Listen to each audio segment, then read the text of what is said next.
Good morning to our live stream audience, as well as to all of those who have gathered in the room. Thank you so much for joining us for our adult ed session this morning.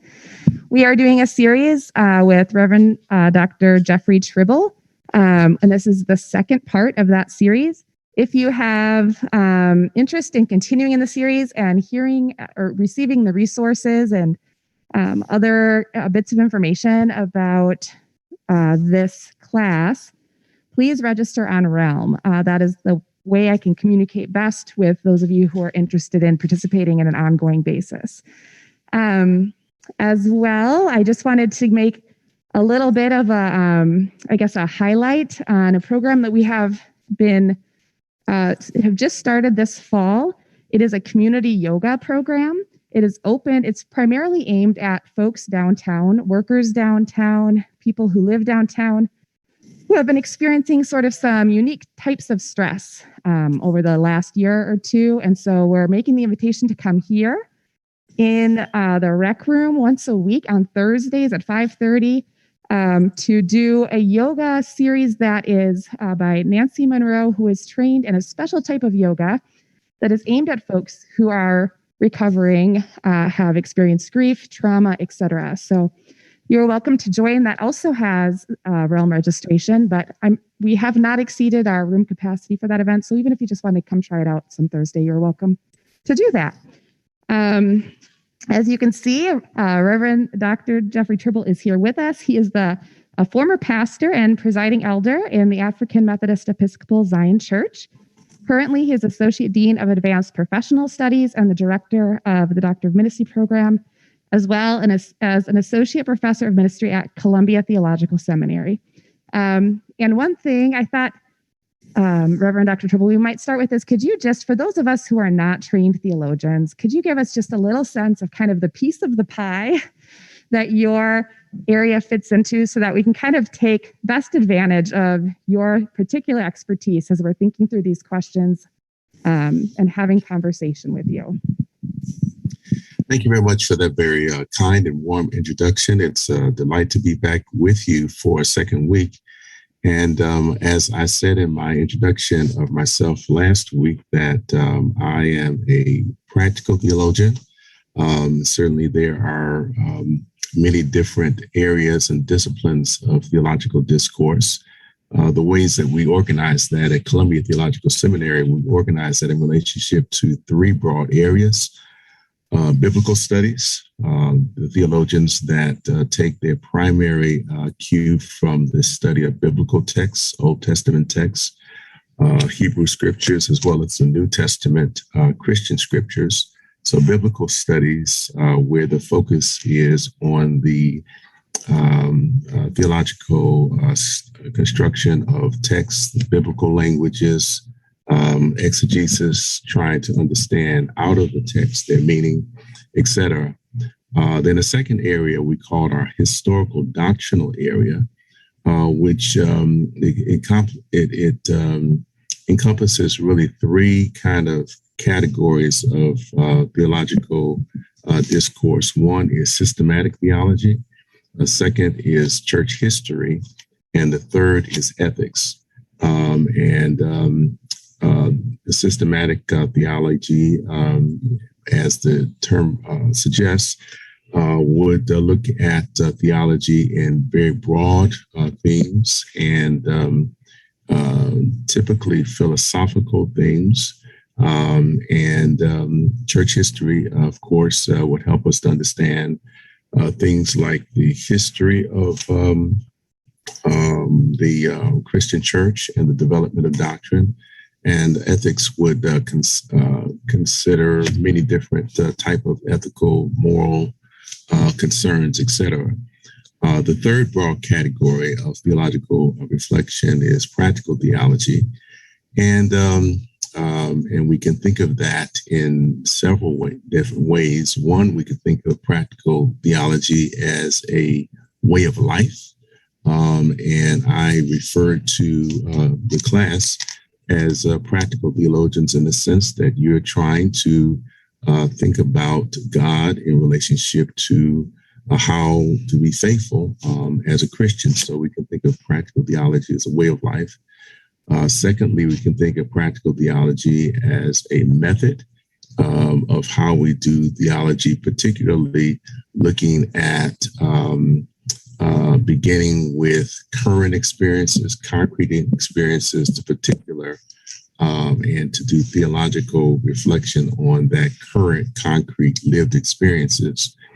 Thirdly, we can think about practical theology as a curriculum and a set of curricular kind of ideas such as worship and preaching and Christian education, et cetera. And then we can think about practical theology as a scholarly discipline. So maybe that's more than you wanted to know, but I just wanted to kind of give a sense of the landscape of the theological disciplines, particularly when one studies in our Master Divinity curriculum, which is really requisite for any minister that's preparing for ordained ministry. One is exposed to that full breadth of the theological library. So I do locate myself in the area of practical theology. Okay. Wonderful. Right. Thank you so much. I think I got a thumbs up with that. All right. So do I have permission to share my slide? Let's see. I want to go back.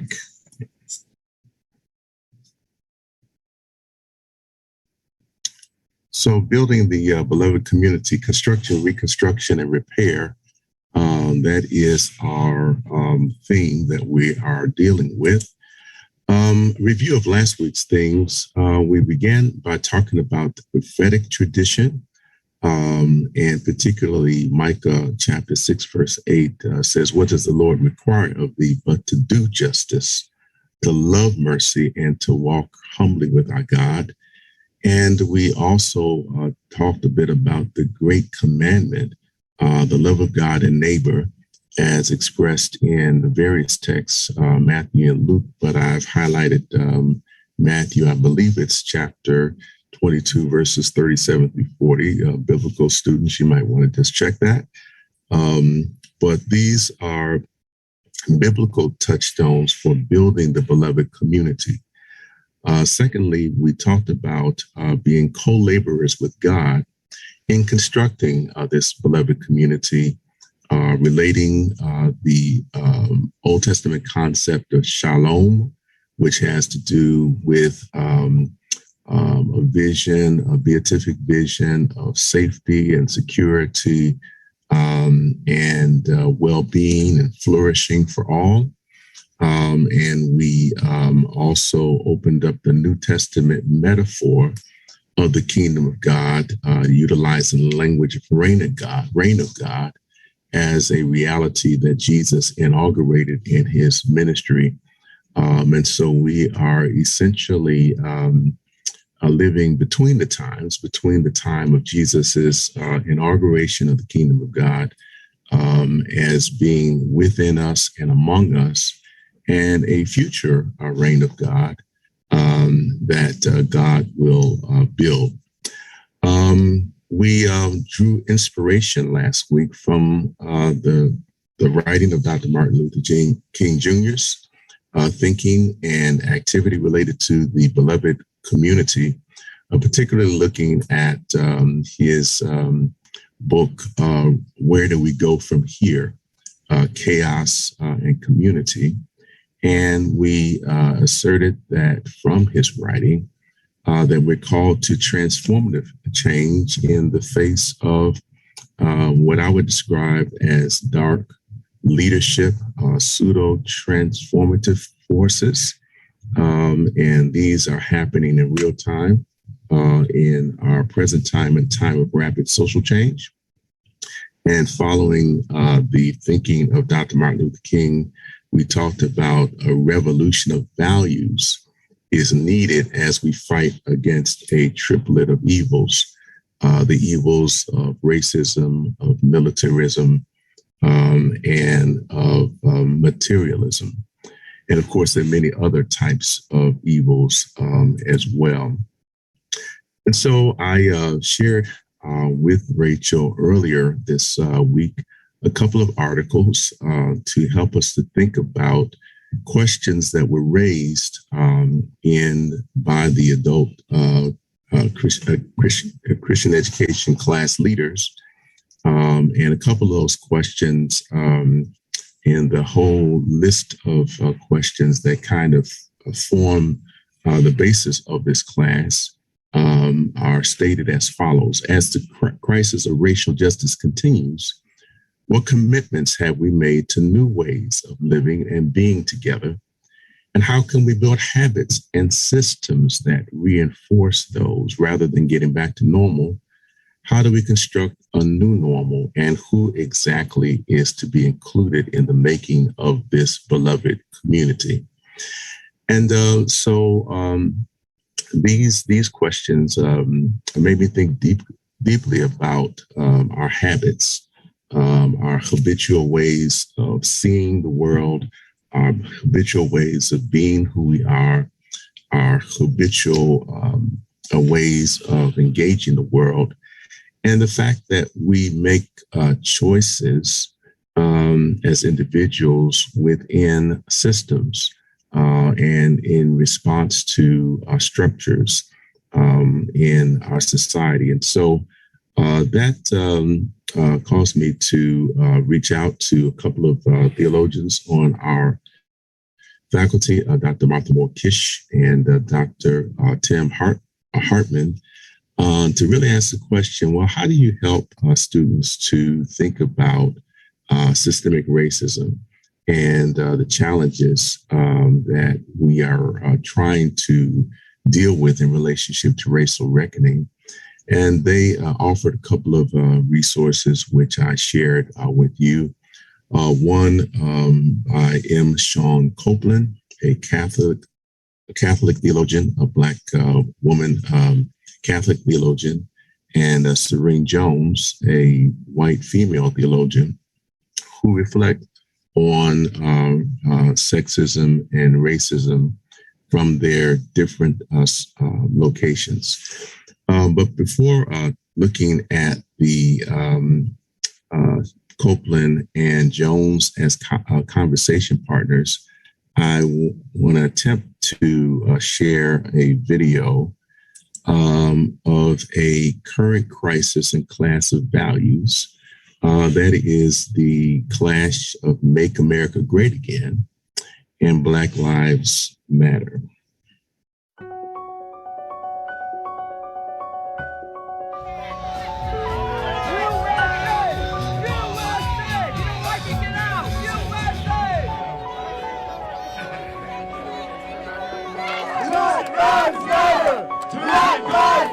You got a black man on stage that's getting ready to do some patriotic. Don't even give them the spotlight. Everybody get back over here. They don't exist. Don't give them the spotlight.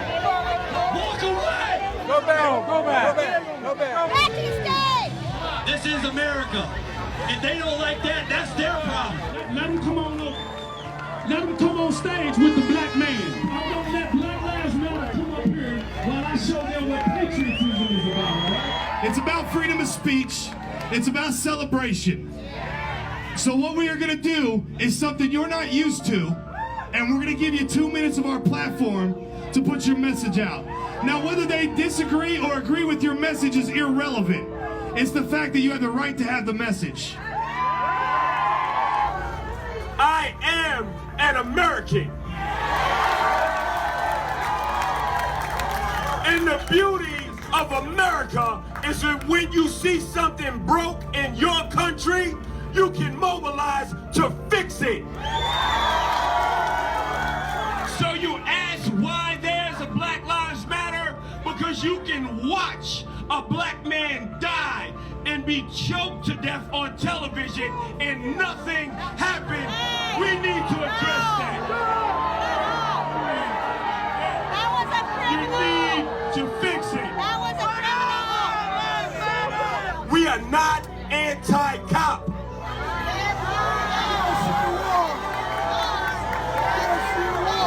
We are anti-bad cop.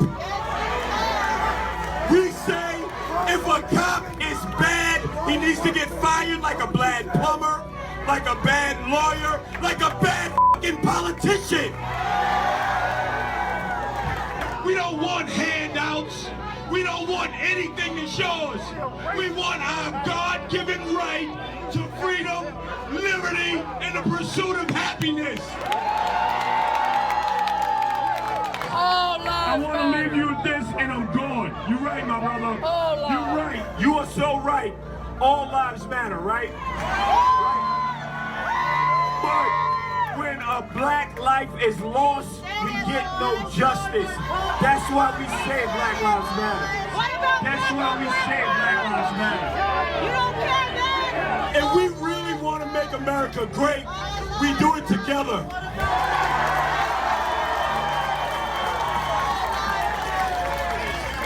All right. USA! USA! USA! USA! USA! USA!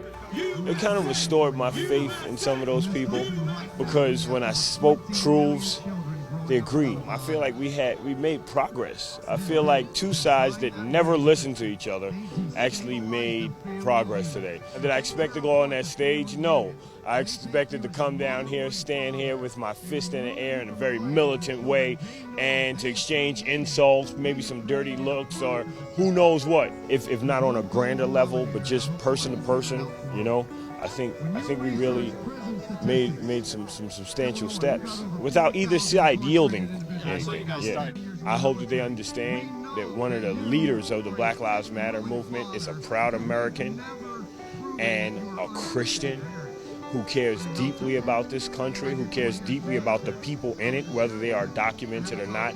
I want them to understand that we are educated, right? That we apply a strategy, but we come from a place of love, right? And we really are here to help this country move toward a better place, not to destroy it. A man who controls a 4,000-member militia shook my hand and said, I always knew I identified with you, but today solidified it.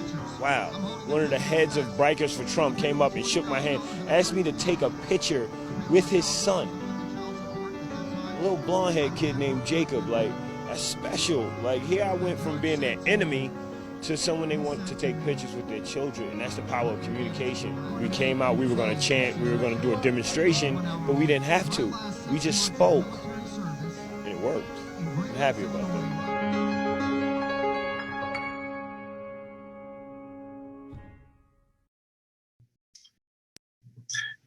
Thanks so much for putting that up. Let's talk about that a little bit.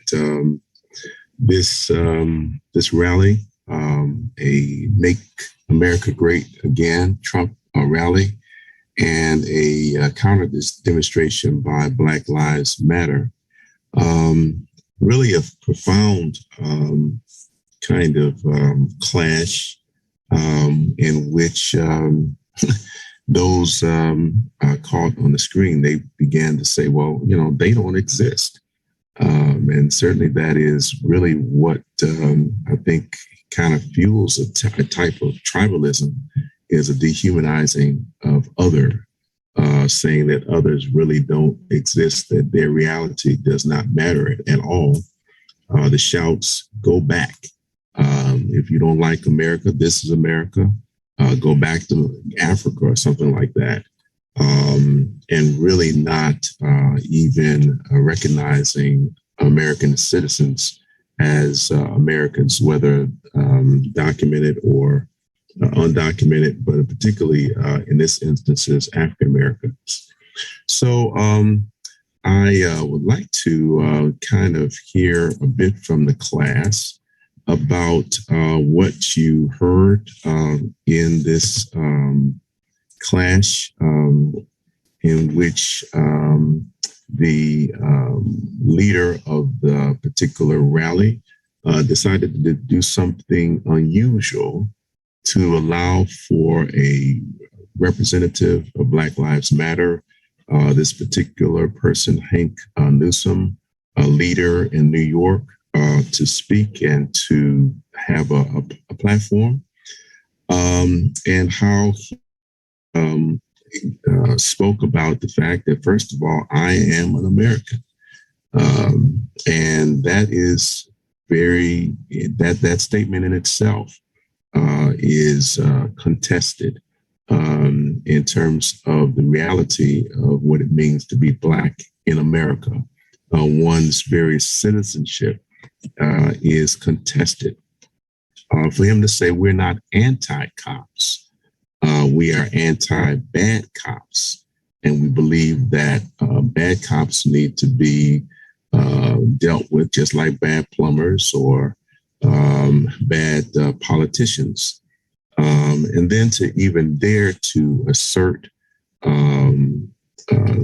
his rights as citizens, the right to life, liberty, and the pursuit of happiness, that which is supposed to be guaranteed by the Constitution.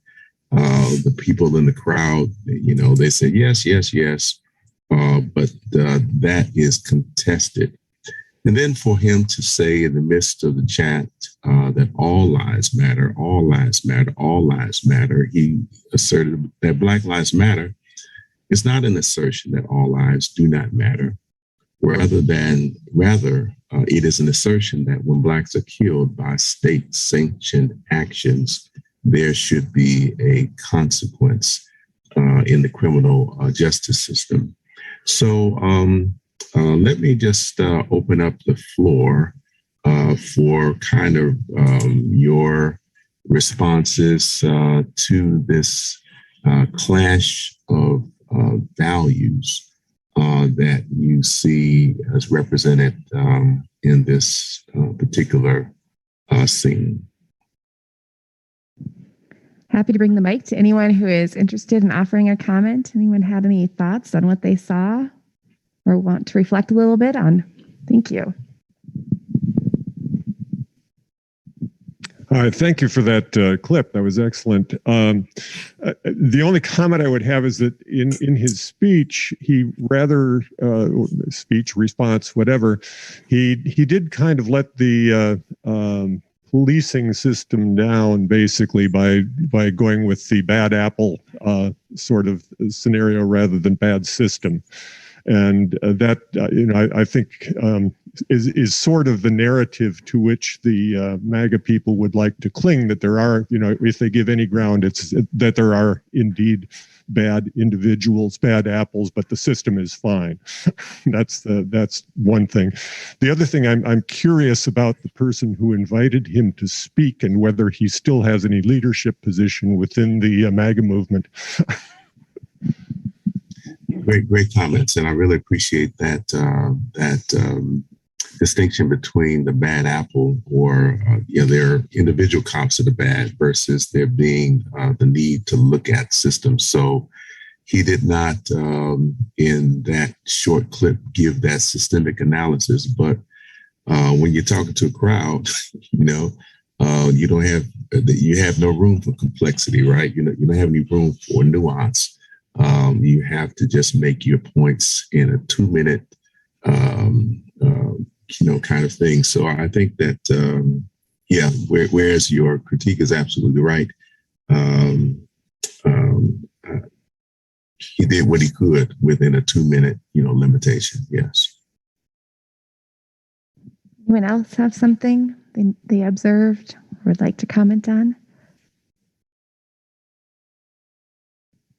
Go ahead. I'm sorry. I was interested in the fact that within that context, his identity as a Christian was one that he emphasized, and just sort of what that meant to the conversation, what that meant to him. I worked in DC for a while, and it's not often that people introduce in a crowd with what I consider a mixed audience, their faith identity as a primary identifier. So I thought that was really interesting. It really is. And it's very, very significant, I think, from the African-American community, that it really has been African-American faith leaders throughout our history that have had a very prominent role because of our faith in trying to hold America accountable to the aspirational ideals that are in the Constitution. So that and the assertion really that one ought to make their values of faith public. And that's something that is it's perhaps in fact contested, that, you know, is faith supposed to be privatized, individualized, only about individual piety? And he says no. My faith, it is because of my faith that I am doing this, and I assert that my faith values, they matter in the public sphere. So thank you for that observation. Anyone else? Yes, Brent. Reverend Dr. Tribble, I just have a quick question. I was appalled, as everybody was, I'm sure, at the first portion of the rally and the dialogue, the chanting you heard from the crowd.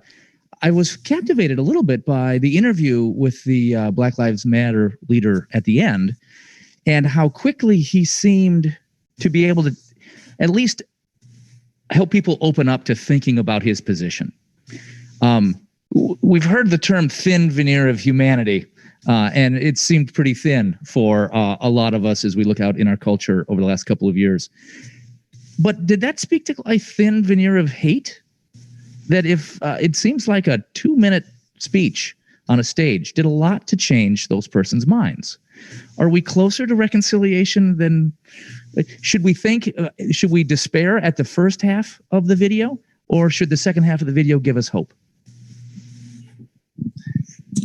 Yeah, I think both and. I do think that we ought to continue to have a hermeneutics of suspicion.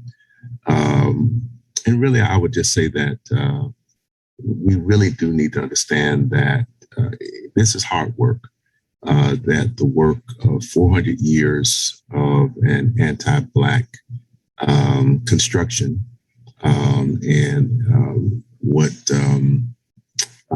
Sean Copeland talks as sort of a Negro-phobic kind of mindset that affects our horizon, our worldview, and our biases, and how that is embodied, you know, in our families and in all of what we've inherited. We ought not be naive to think that deconstructing that is going to be easy work.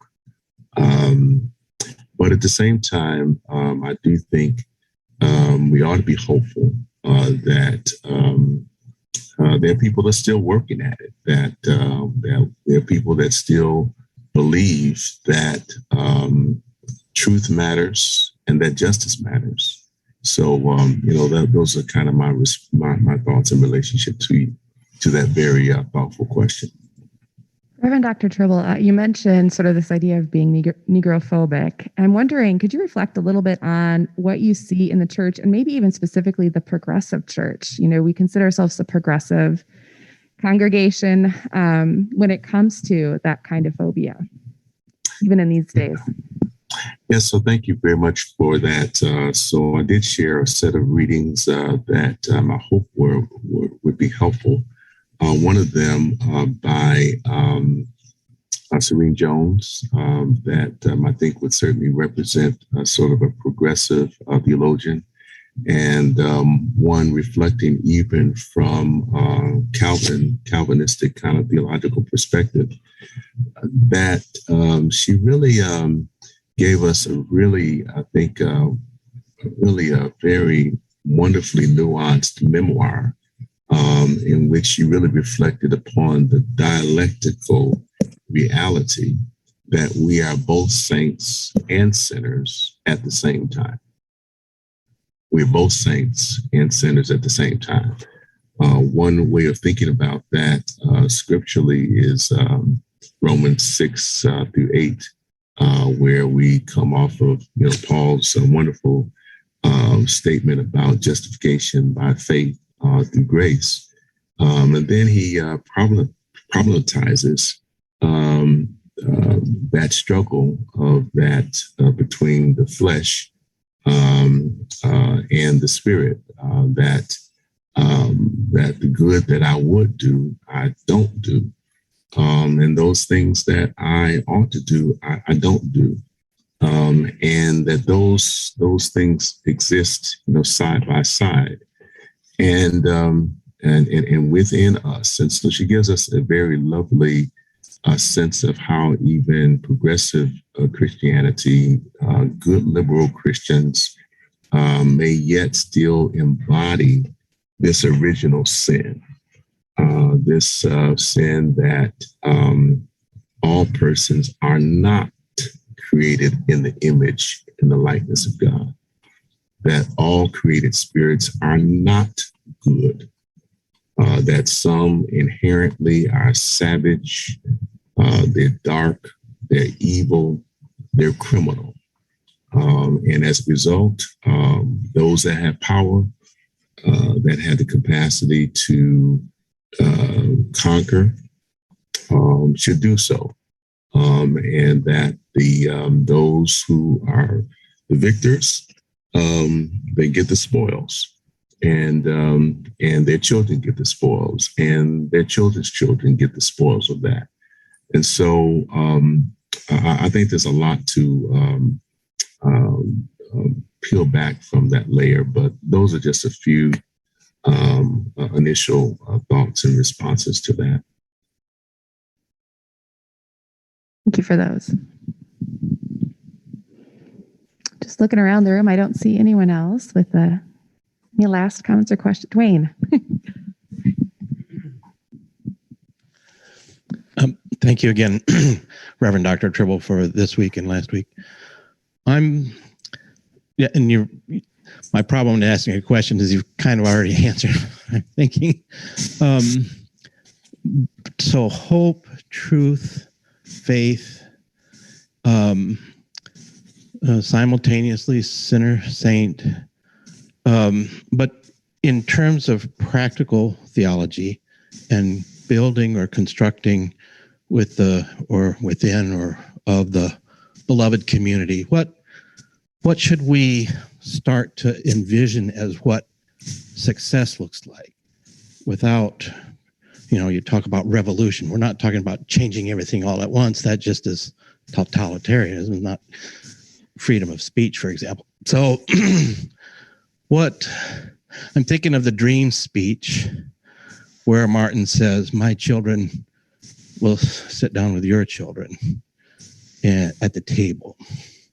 And I think as Christians, we miss a lot of these cues because of the dream and the upsurge. And we want to say, well, that was successful. What is success looking like? Certainly a dream is not actualization of the dream, right? So it's important to have persons that actualize or are very capable, as Dr. King was, and articulate visions, preferred, pictures of reality. But, he was one leader that had the capacity for inspirational speech. But Dr. Robert Franklin, when he talked about, Dr. Robert Franklin is African-American, a practical theologian on the faculty of Candler School of Theology, talked about there really being three types of leaders in the civil rights movement. A person like Dr. King and John Lewis, Barry, those who were on the front lines articulating visions. But then you had organizational leaders, people that, were behind the scenes making things happen. And then you had the foot soldiers, the people who may be unnamed, but they actually put their bodies on the line. So we need different types of leaders doing different types of things, working at different types of levels. It's very interesting just kind of reflecting upon this initial clip in which this activist said, that my speech, led to at least people to begin to do some self-examination. And so I do think one of the key things that's a first starting point is self-awareness of where we are. And I think it should, I'll move on to make a few other points. This relationship between the social body and physical bodies. So let me move to just make a few points from the readings. Can you see the slide here? Theologizing about race, body, and being by M. Sean Copeland from her work. She writes, the body provokes theology. The body contests its hypotheses, resists its conclusions, escapes its textual margins. The body incarnates and points beyond to what is the most immediate and proximate of our experience and mediates our engagement with others, with the world, with the other. For the body is no mere object, already out there now, with which we are confronted. Always the body is with us, inseparable from us. It is us. So Copeland goes on to say that the body is a site of divine revelation. She critiques the presumed duality of the spirit, soul, and body. And she talks about the importance of embodiment, how we human persons have to grasp and realize our essential freedom through engagement and communion with others. This is a different way of doing theology, beginning with the body as a site of revelation. Again, some theologians, their starting point is a biblical text, or their starting point is a historical document. She says, my starting point for my theological method begins with looking at the body. And so she talks about the relationship between social bodies and physical bodies. As she writes, the social body's assignment of meaning and significance to race and to gender, to sex and to sexuality of physical bodies influences and perhaps even determines the trajectories of concrete human bodies. Thus, a social body determined by the arbitrary privileged position and therefore power of one group, I would add, over another, may enact subtle and grotesque brutality upon different others. That causes us to reflect on what's the relationship between social bodies, which assign meaning and significance to physical human bodies on the basis of race, gender, sex, sexuality. How do these social bodies, including expressions and laws and policies, group practices, behaviors, values, norms, how does that impact the life chances, the life choices, the life constraints and opportunities of different others? We cannot talk about people's lived reality apart from social bodies, and that is how our relationships are mediated by social bodies, by social systems, and by institutions. So another resource we shared was Serene Jones reflecting and theologizing about sexism and racism. And she tells this lovely story of relationship of her grandfather, who she loved and revered, and his relationship with an African-American legislator who was very, very prominent in her home state of Oklahoma. And she describes her feeling of just really just feeling like she was one of the chosen. That grandfather had chosen her to go on this fishing trip between her grandfather and African-American legislator that, on the surface were good friends because they were fishing buddies. They fished every day, except on the weekends.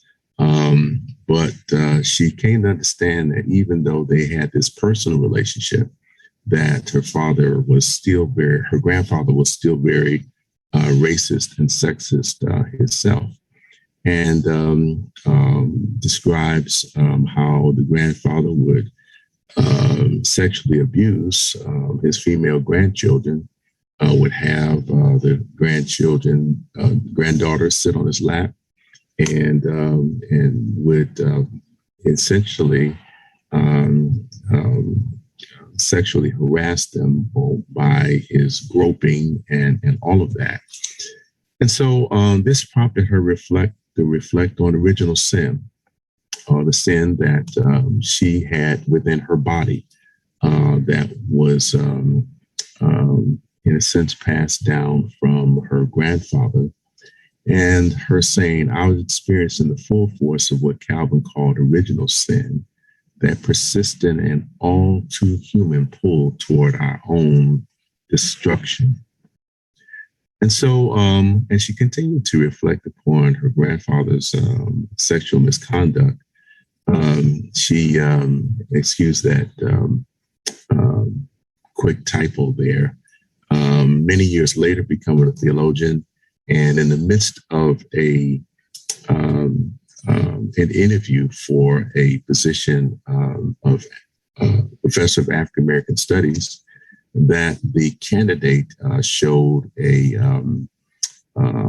picture from her home of Oklahoma, in which it talked about the 1911 lynching and behind the Black Wall Street massacre and the burning down of this community of Black wealth. And she says, 1911, that's when my grandfather was about 5 or 6 years old. He was a contemporary to these things. He never said anything about this. And it caused her to think about whitewashing, how certain parts of history are just conveniently ignored and they're not taught. Because those aspects of the history, they don't fit the narrative of American exceptionalism. They don't impact the narrative that America is great. But it really does, speak theologically to the original sin of believing that which God created was not good, and the total depravity in this position. So I will leave those theological resources for you to continue to reflect on, to think about your relationship to systemic racism. Questions, comments, Rachel? I just have a quick comment. Our live stream audience will be leaving us in just a few seconds here. So I just wanted to let them know. Thank you for joining us. And live stream audience, if you have additional questions that you'd like to submit for the conversation next week, you can email me, rshield@wpc-mpls.org, and I'm happy to bring those to Reverend Dr. Tribble. We have a few additional minutes here to wrap up conversation for this week, or Reverend Dr. Tribble, if you have anything to kind of get us thinking about next week, we're also happy to receive that from you. Anything else? Let me just say that your questions are really what fueled my preparation for this week. And so I do, because what we really envisioned in not having a one-off lecture and Q&A, which is what we said would be one possibility, would be that it would be a dialogical experience. and allow some time. And so let me just underscore how important your questions are to make this dialogue meaningful for our mutual growth and development. Thank you. We really are enjoying that back and forth. I think is helping us to go a little deeper. Thanks again for being here. We're really excited to continue on with you. Looking forward to, feel free again to send any information you'd like in advance of next week's conversation to me. I'm happy to send it out to you. Please sign up on Realm if you'd like to be receiving those resources around this class from me and from Reverend Dr. Tribble. Thank you again for being here. Okay, bye. See you next week.